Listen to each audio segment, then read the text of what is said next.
Tattooing is a job which actually might look like it's very flashy, but if you are doing it responsibly, it requires a lot of dedication and discipline in your life. Otherwise, you will be getting stuck to a point of time where you can only copy the designs but not creating your own, where you can never make a name for yourself. This is Future Sound of Bengal with Rahi, the OG of all podcasts in Bengal. Available on Apple Podcasts and Spotify. All socials at the rate of Future Sound of Bengal. All episodes are available on futuresoundofbengal.com. Let's begin. So guys, welcome to Future Sound of Bengal, episode 7. And today we have a very special guest with us in our studio, and his name is Niloy, and he is a drummer, he's a tattoo artist, he's a businessman, and we'll of course know about Niloy, but before that, welcome Niloy to the studio. Thank you, Rahi. Thank you for inviting. It's really a pleasure to be here with you. Great to have you in the studio. So how are you doing nowadays? I'm doing very good, Rahi. Good to hear that. Yeah. Good to hear that. So Niloy, before we start, let me tell our as I introduced you to our listeners, our viewers, that this is going to be a bit of a different episode. Okay, generally, when we had started Future Sound of Bengal, obviously music is there, art is there, but I feel that there are different forms of art, and today will be very interesting because we'll get to understand, we'll get to see and know some of the stories behind what influenced Niloy's, the kind of art form Niloy is pursuing and promoting. So before going into that, specifically what we'll know is that about Niloy's journey in music specifically. So I knew about him as a musician, I think more than 10 years ago, and so we'll get in a bit of what he was doing at that point of time, the kind of music he was doing, and then we'll touch into the tattoo story, the kind of stuff he's doing right now, and also as we ask all our guests regarding some of the questions we do, we'll get into all of that. So yes, Niloy, that's quite a long intro there. I keep on talking. So in generally I don't talk that much, but here I keep on talking. So if I overdo it, please inform me. Okay, so there's been a long day for me also. I'm sure for you also a very long day that has happened. So I'm grateful that you've come to the studio after your work. So yeah, Niloy, tell us something about your music journey. Something about your music journey. Let's hear that. Yeah. So music that came into me, I think I was quite interested into music since my childhood days. Whenever this para functions and all used to happen, I used to be really excited to be at the live concerts and all. And আমি even রাত্রিবেলা একা থেকে যেতাম, বাবা মামা বাড়ি চলে আসতো, বাট আমি I used to still enjoy the music and the live performances, especially instruments and all. So yeah, that way it was in me, I believe. So ছোটবেলা থেকে পেন্টিংস and all art হিসেবে ছিলাম. So ধীরে ধীরে that time actually I didn't get hold of any musical instruments because I was interested into music, but my parents didn't understand that fact that I would to be a musician. So they encouraged me in everything, definitely, but being a percussion artist and all, it was not I can't say that they did understand me, but not like taking up as a career or something. So when I grew up, I used to make music instruments out of like cans and some paint drums, some paint buckets and all. I used to make music out of that. And also when I was in school, I used to play on the bench and all. So that's how it actually started, and slowly I was really driven by the music from Bhumi. Seeing them live, like band, that way was, I think it was pretty like I think it was 99 or 2000, during that period of time. Like when I saw someone playing drums for a band like that way, it kind of influenced me and pushed me a lot. So that's how I was like asking my parents if they can buy me a music instrument and all. But yeah, my friend, like my dad's friend, had a thumba. That's how he gifted me his old thumba. I kind of repaired it and I started practicing myself. That's how I got into music. Later I thought that this way it can't go, I need to learn it. So I was introduced to Gabuda, who's like an amazing musician and a great person, and who has changed a lot of my views towards life, I must say that. So he inspired me a lot. I learned from him playing the drums. So, and later formed bands, and we kind of like this jamming and all came into picture. That's how the few of the bands were formed, like Kripa. It was a 3-piece band that time. Me and Ronnie, we actually formed the band. Later Saurav joined as a bassist. So it was quite a fun. Later Evil Conscience was actually my school band. So during the Scholastic Beats and all, we formed a band that we represented our school in Scholastic Beats, and we kind of had a thing that whenever we going to play as a professional musician, we gonna play together. That's how Evil Conscience and Died Beats, same band with later the name was changed to Evil Conscience. Before it was Diet B. So Bob, Orunavo, Deepak, we all are from the same school, same class, and that's how music actually came into the picture. Super. That's it's a lot of different type of bands. I just wanted to kind of understand this. Now you have, whenever I ask someone, from specifically who are from the Bengali music scene, who are kind of our generation, they will say that we kind of started listening, maybe with some very common names will come up, but now I have a person who was doing metal, जिसका influence था Bhumi. Man, how did that whole transition happen from there? How did you do that? Yeah, actually, I was playing percussions before.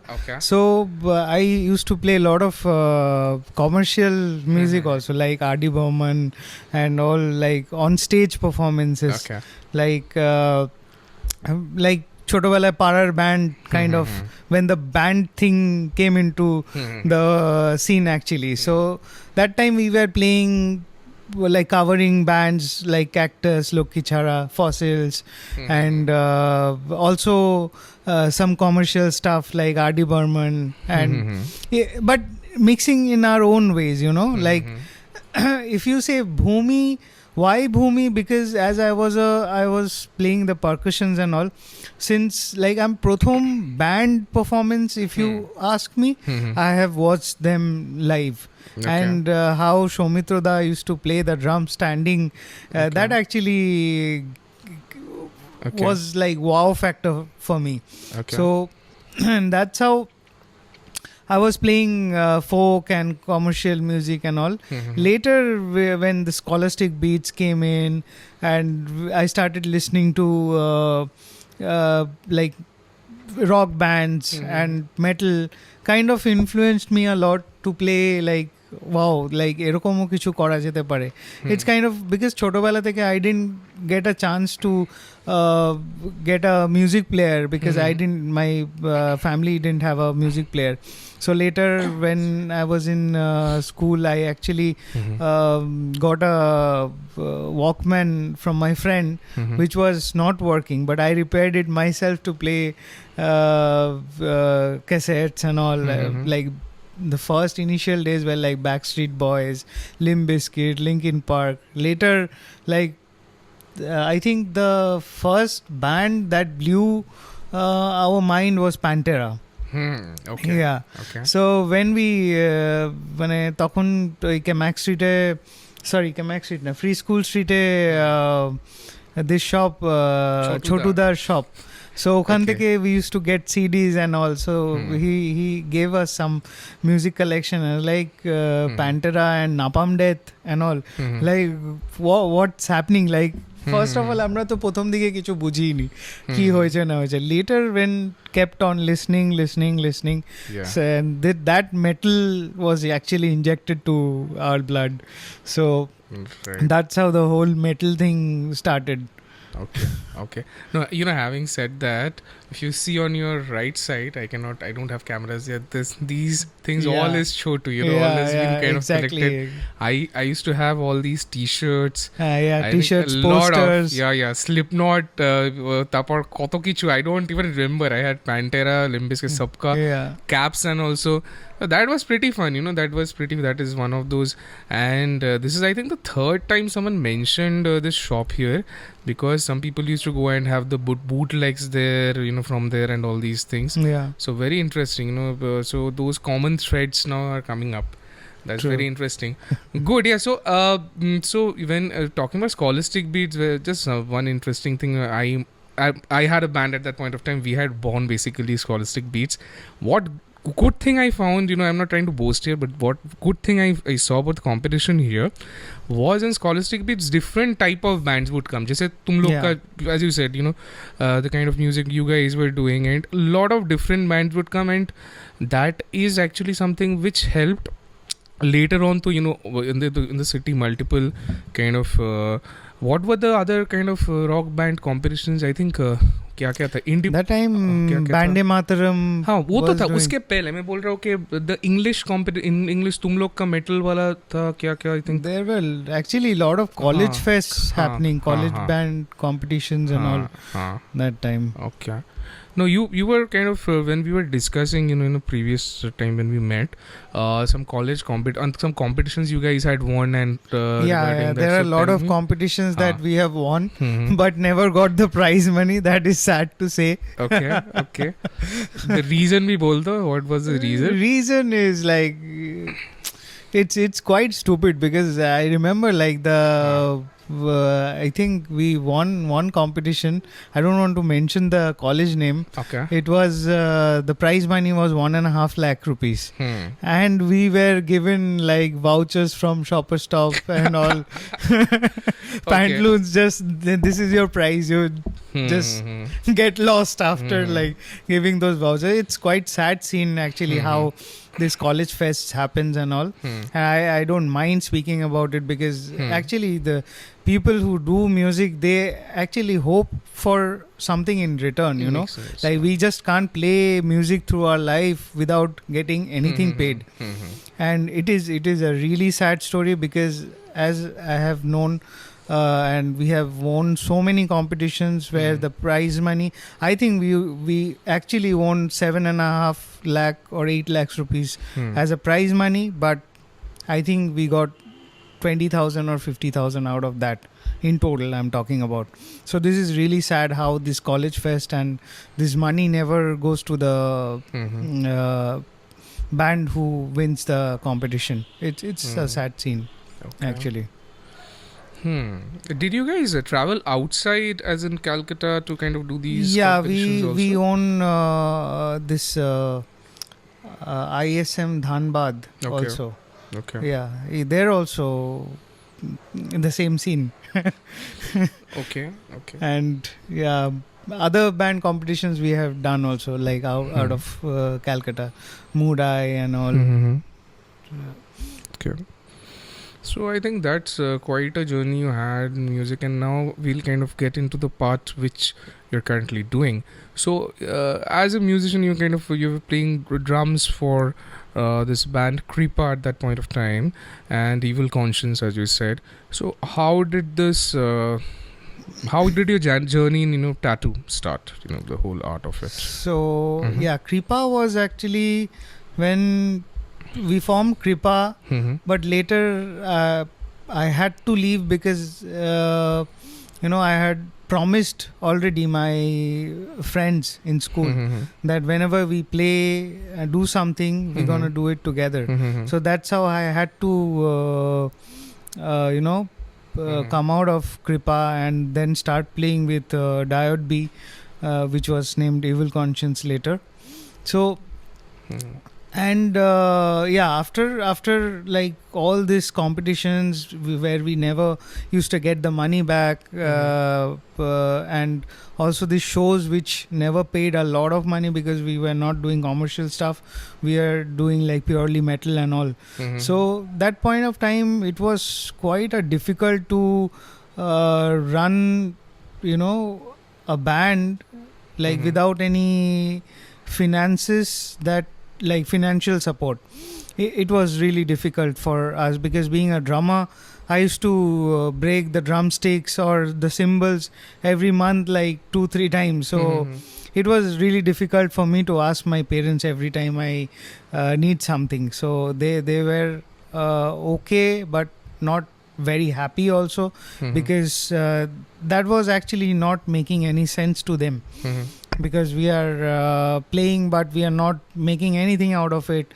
So that time I had to like take a step back, and I thought like I have to do something where I can actually support my band.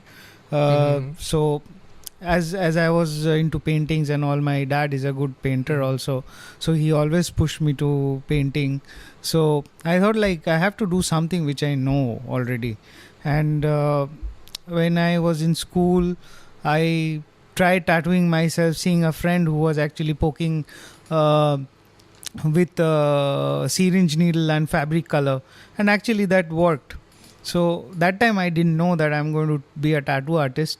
Later, when I got tattooed in a studio when I was in college, I found like it is quite something that I can manage to do for my living, or to support the band actually. So that's how I started tattooing, and I actually did it for 2 years, like both the things together, like tattooing and music, running the band.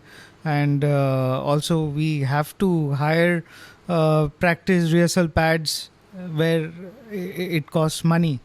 So that's why I came into tattooing, which actually supported me to continue the music for some time. But later, I must say that tattooing is a job which actually might look like it's very flashy, Mhm. but if you are doing it responsibly, it requires a lot of dedication and discipline in your life. Otherwise, you will be getting stuck to a point of time where you can only copy the designs but not creating your own, where you can never make a name for yourself actually. So that realization came into me because uh, slowly in 2 years time, a lot of people, thanks to everyone who has trusted me. I was actually tattooing my friend circle who were into music and all. Later a lot of client actually came into me and asking like if I can do the tattoos and all.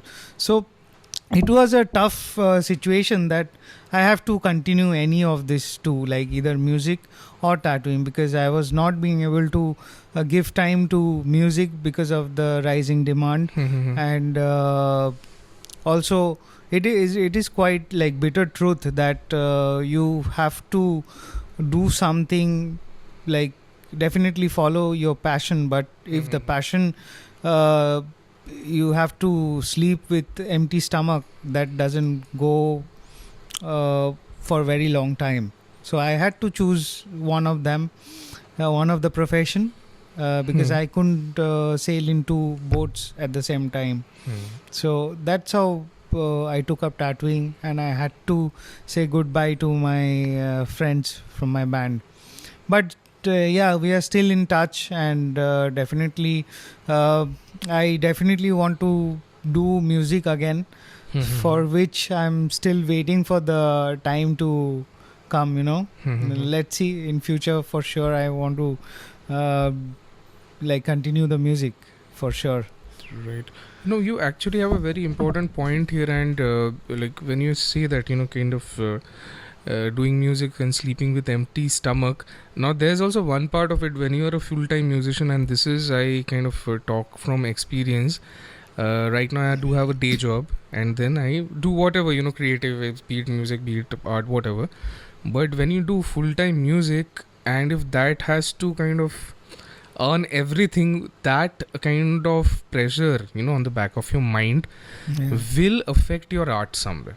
Will affect कि अगर तुमको देखो, if you have to kind of think that okay, if I don't play this thing right, and you have to do a lot of things which you have to make compromise with your art, right? True. So if you kind of, and for everyone, this is a personal experience, a bowler, for everyone it works different. So I'm sure that there are a lot of people who can juggle this very nicely, can kind of pull this off. But for me, it's art for art's sake makes a lot of sense. So regarding a tattoo artist being disciplined, and this is something I feel we do have a question regarding it, kind of pattern of questions we have.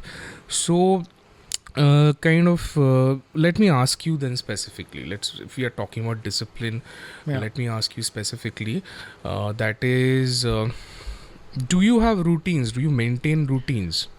Actually, to be very honest, my whole day runs on a routine. Oh, super. Okay. Yeah, because morning I have to get up and do some physical activities and all, because our profession requires a lot of you have to sit the whole day in a posture and work. So if we don't work out, our back's going to give up very fast, which has already happened with me. Okay. I do have back issues, because that's like a professional hazard for us. Also, we put a lot of strain on our eyes, because we are working in a same point for very long hours. Okay. Like if you say I do start my work, I do my setup and all everything, but we start around 1 o'clock, I finish maybe 8 o'clock, 9 o'clock sometime. So in between I do take breaks, but sitting that long in a same posture and putting your whole focus into one point, that actually creates a lot of strain to the eyes and also for the back. So I need to take care of those issues. So that's why the physical activities I have to do it. Then I have to go to the studio, and my appointments are scheduled. So mostly the whole day goes like that way. Okay. Evening, and definitely I do have specific time that I have to take breaks for consultations for new clients and all, whenever meeting them and talking about the designs and all, because every time we in my studio we have a strict thing that we don't copy designs, we don't give something which already exists. So every time we do something, it is new that we have to work on. So that requires a lot of time as well. It's not that only that ready design is downloaded from the internet or from the book or something, and we are just copy pasting the thing. That's why I said it requires a lot of discipline, because if we are tattooing we can't actually have a great party last night, because that will actually affect the work next day. So that's how the discipline comes into the picture. And you have to be creative all the time. For that you need to, like, you have to run your thought process like continuously. Whenever you're designing, even after I finish my tattoo, I have to go back home, prepare for next day, or project which is upcoming, something like that. So we are actually never free when it comes to responsible tattooing. So I wish that I could just like download designs and tattoo, but in my case or in my studio, it's not like that. We actually try to give everyone a unique piece, because it's tattoo is something which is personal and it's going to be for life. So we believe in custom tattooing. So yeah, that's how the whole process goes on. Okay. No, I do have an first-hand experience of that, because I went with a friend of mine at your studio and got my first tattoo. So here it is. I don't know if they're able to see. And I'm so super happy. It's called Krishna, because he's the closest to me, and I was like, we were very impressed actually, because and that's when I basically thought of kind of getting you on, because obviously this is a form of art. I think I don't know much about this, but in Calcutta, I think the work what I saw, the kind of work that you guys are doing there, it's superb here. It's actually superb. I've kind of visited, I think, not a tattoo studio, but when I was in MTV at that point of time, the Hakim Alim studio I've kind of visited. You know who is Hakim Alim, right? Yeah, for sure. So I got that kind of a vibe there, kind of, that kind of professionalism happening. So I felt very nice. So I wanted to, yeah, you're most welcome. So I wanted to ask you one thing on this. Why this is this decision very conscious कि हम लोग download नहीं करेंगे कुछ किसी का print and we will create from complete scratch, and why is this decision? This is because we consider ourselves to consider ourselves as artists to some extent, and artist is someone who actually creates something that can actually be unique for the person, or like in any field. If like musicians are also artists, when we do like cover songs, definitely that person is also artist, but putting something new into the thing is something that makes you feel better, first of all. And second of all, tattooing, as I said, like it's very personal thing, and if you see the same tattoo like on 20 different people, it's kind of like, even if we wear a t-shirt and we see the same t-shirt owned by someone else, like we're like, oh, this t-shirt is so common. So kind of it's the same feeling. And also like creating something for one particular person, that requires a lot of artistry, and that makes actually the whole process very special. So that's why we are like, and definitely this is how I learned, like slowly. Even when I was tattooing initial days, I used to copy design. I had to, because people used to come with requests like, I want this tattoo, that tattoo, downloading designs from the internet. But I didn't realize that it can be customized also. And slowly, as I said, that I learned this whole process. And I didn't even know that we can actually talk to the person and can modify it our way and do it so that it gives a personalized touch to the tattoos. Okay, so tell me something more about about your team in Calcutta. That I think you guys have 4 outlets, right? Yes. In West Bengal in itself. Yes. Just tell me something about your team, and you guys, apart from tattooing, also you guys have some other kind of body modifications you guys do, right? So kind of if you can enumerate on that. Yeah. So apart from tattooing, we are into piercings, dreadlocks, Mm-hmm. permanent makeup. Permanent makeup, you might like many people in India doesn't know what permanent makeups Mhm. are, but it is basically if someone like has a deformed eyebrows or eyebrows which are not prominent enough, we can actually do it in through like there are process. Actually, I don't do it myself. My Mhm. wife Poonam does. Okay. She's a trained permanent makeup artist. Okay. So the eyebrows are done in such a way that it looks and give a feel of a 3D eyebrow that looks natural actually, Mhm. and it is actually permanent. Which actually stays for like 3-4 years. After that, you need touch up, and Mhm. also lip color correction. Like with smoking, our lip color gets dull and all, so we can Mhm. actually get back the actual color, or if we want like more natural colored lips or something, that is also Mhm. done through this process. Okay. So these are the things that we offer along with tattoos.